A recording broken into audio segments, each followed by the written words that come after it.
What's up and welcome back. I'm John Stark from ActionMovieGuy.com, your favorite blind film critic. And today, we're talking about Ultraman Rising. This movie's available on Netflix. It does have audio description. I didn't catch them giving out the details of the audio description, but it has it. So, there's that. It definitely didn't sound like people I recognize. So, the Ultraman franchise is large and expansive, and I'm very aware of that. And I'm also acutely aware that I need to immediately say I know none of it. I've never experienced Ultraman in any form before, in any TV show, film, comic book series, or even a toy. I didn't even have like an action figure. Ultraman is something that has eluded me completely, which I think is probably true of a lot of Americans. It's not an American franchise. Obviously, Netflix is trying to change that and trying to take something that's not innately an American franchise and make it so. Kind of reminds me a little bit of the Roland Emmerich version of Godzilla in the mid-90s, when we knew nothing about Godzilla, and a large chunk of the audience that saw that film knew nothing about Godzilla, and that was like their first experience because it was either that or they watched, dubbed versions of Japanese films, which, let's face it, not everybody does. I mean, we think they do, but they really don't. Did people? Absolutely. There were people who grew up on those old Japanese cartoons of Godzilla. I'm not saying Godzilla was obscure by any means, nor am I saying Ultraman is, but anime has a niche. It's not something that everyone watches anime. It certainly has its fans, actually a growing amount of fans. But these things still have their own sort of niche audiences that come in. It's the same thing, really, anytime you get like a book that's adapted, not everybody read the book. They're going to watch the movie, not everybody read the book.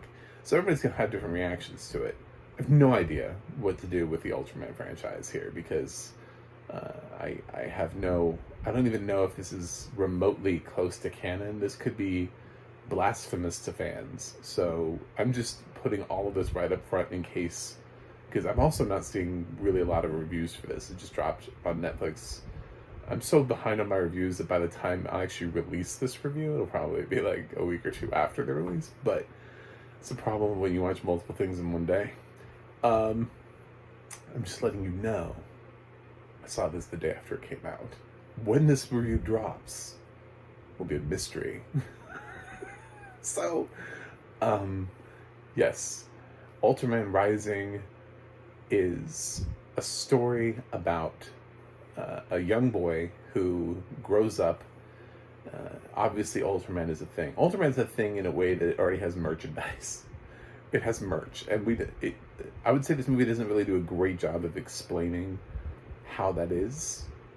It just sort of like accept that this is the way that things are. So we see a young boy who's playing with like a little Ultraman doll and wants to grow up to be Ultraman. And he's got a mom, and his mom's like, "Oh, it's time to do this," and they're playing out this really cute scene in the beginning, and then his dad, the professor, gets an alert and then has to leave, and basically his son puts two and two together that his dad is Ultraman. So an Ultraman is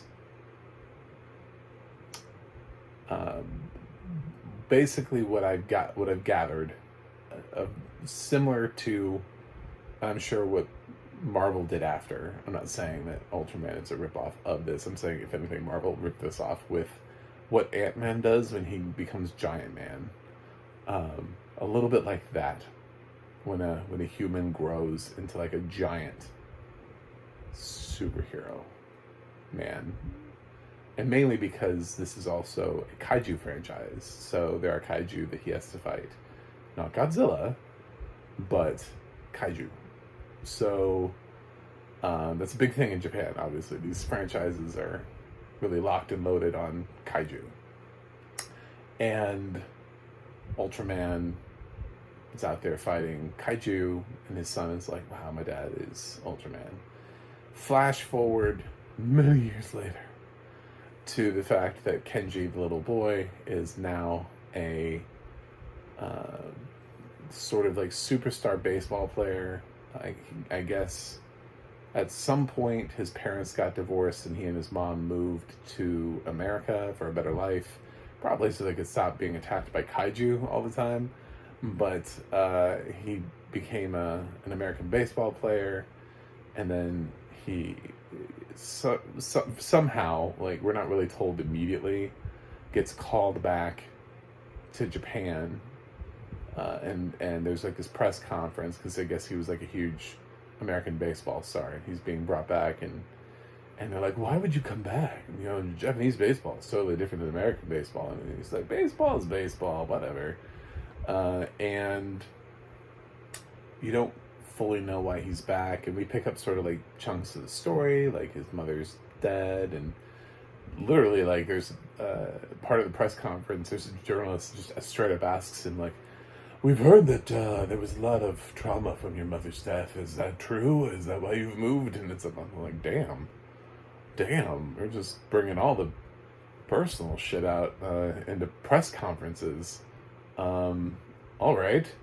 So, but the real reason is he's Ultraman, and he has to balance that. Now, obviously, he's inherited whatever genetic code turns him into Ultraman.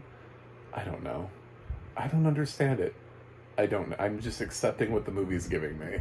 So he's Ultraman, and he has to fight kaiju, and also he wants to be a baseball player. So it shows that sort of like odd work-life balance, and he's still sort of like training to battle, because like he can't, his emotions control his Ultraman transformations, so he has to like manage his emotions and stay sort of like zen or whatever, like the proper amount of he can't be too much of anything because it affects his ability to stay Ultraman.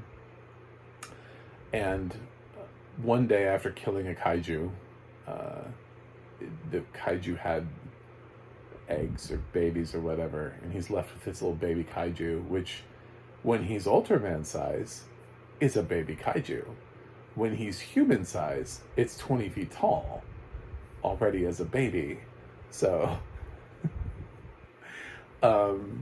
he has like a facility, like a bat cave, and he puts the kaiju in the bat cave, and he has to figure out how to raise this kaiju, which is nice that he just doesn't immediately want to kill it, because I feel like in so many other situations you would just kill it. I think in the Godzilla movie, those eggs, they just wanted to kill all they're like, no, we gotta kill them all. You know, baby Godzillas, no, we can't possibly train them and make them nice or like us or anything like that, or nope. So I feel like there's enough setup. Anything else would sort of tread spoilery. So basically, the movie is about Ultraman raising a kaiju. In case you're wondering, you know, like, what is the deep thought between this? There's some stuff with the government. They seem to not like Ultraman, and they seem to not like kaiju. So this is just, they're just like the real villains of the story because they work sort of antagonistically against everything. There's a mention of Kaiju Island, which is something that Ultraman would like to take this little baby kaiju to, but he doesn't know where it is. And also, the government would like to find where Kaiju Island is so that they could bomb the hell out of it and end all the kaiju once and for all. So, lots of vested interests in this kind of stuff. I have no idea if this is anything remotely close to your Ultraman. I also don't know how good this looks if you're sighted. I have no idea what the animation looks like here. Could be great, could be awful. No idea. I feel like the voices are probably dubbed. I'm guessing this was not intended originally for American audiences, but when you're with animation, it's pretty easy to make that, to put the right voices on characters so that it sounds fine. I know that that's like a raging debate for people who love to watch anime in its original language, which I've never quite understood. If you cast things well enough with good voice actors, I think the performances are really great, and you can get the most out of a film. I remember watching when Shrek was a thing, and they were talking about how DreamWorks went out of their way to find people who were like the Mike Myers, Eddie Murphy, Cameron Diaz's of their countries. So they actually went to a lot of these countries and had voice recordings, not just by random dudes, but by actually like stars. So like they went to France and they found people who were French stars and had them record the voices so that it made sense for the French and so on and so forth throughout the countries. It depends on what you want to invest yourself in. So here, I don't really know this voice cast, but I didn't think any of them did a bad job. I wasn't like, ooh, this is really bad dubbing. I was just like, oh, it's an animated film on Netflix. You know, sometimes that we get cream that rises to the top out of that, and you get a pretty solid film. Other times you get, well, that felt like a film on Netflix. And, well, that felt like a film on Netflix. I don't know. Again, I have to accept it as a singular thing that's not attached to anything else. Or like if I was watching a book to film adaptation where I hadn't read the book. So I don't know. This could be blasphemous to Ultraman fans. I thought it was okay. I've had a lot of okay animation this year. Films like The Tiger's Apprentice I thought was okay. The Big City Greens movie is like okay. The Film of the Unicorn was okay. Like, we've had a lot of really like okay animations this year so far released, and I think this is kind of there too. I wasn't really like, wow, this is amazing. I think this is going to be a serious contender for animated feature. I was like, well, Netflix is trying to make Ultraman happen. We'll see whether or not that works out for them. It wasn't even number 1 when I clicked on it. It was number 5. So, not a great start for the Ultraman franchise. When you've just dropped and you can't climb to number 1. So, but yeah. So that's Ultraman Rising. Audio description wise, I wasn't really. I was actually really hoping to find the narrator information. I know Netflix likes to cut me off now, like right at the end. But most Netflix films drop the audio description at a weird place, where it's like trying to transition me by saying like next on Netflix, and my screen reader. I didn't catch it there. I didn't hear it anywhere else, so I don't know where it was. But I swear I never heard anybody tell me who did the audio description for this film. Not a fan of the narrator. I feel like the narrator could have been more engaging. It's a kid's film. I felt like this narrator was kind of sleepwalking through it. It's the best way I could describe it. It just wasn't very energetic. And I felt like it could have been more. The script also probably could have been more. Although, that's just because I think the film itself is very visual.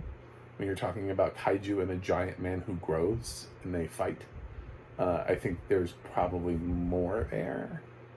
I think this is a fine audio description track. I just wonder if there wasn't a second pass, or if a more experienced writer couldn't have come through with something else.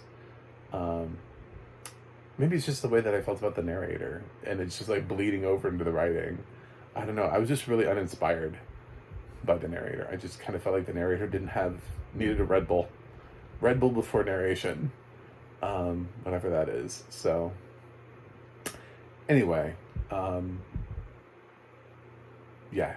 So those are my thoughts on Ultraman. I don't really, maybe not the best person to review this, but I review everything to talk about the audio description and the existence of it, and at least I'm grateful there is audio description on it, because there isn't audio description on Godzilla -1, which is something else that came out of Japan. So thank you for this. Proves that we can put audio description on this kind of stuff. And that's it. Anyway, I'm gonna give Ultraman Rising a B-. It was okay. I wouldn't stop anybody from seeing it. but I don't know that it needs to be the first thing on your watch list. So I'll be curious. If you are an Ultraman fan, please let me know how you felt. If you are deep into this franchise, I really am so curious to know, is this the bee's knees, or was this the bee's knot? That's not a word. I made it up. Anyway, thanks for watching. Thanks for subscribing, and I'll see you guys on the other side.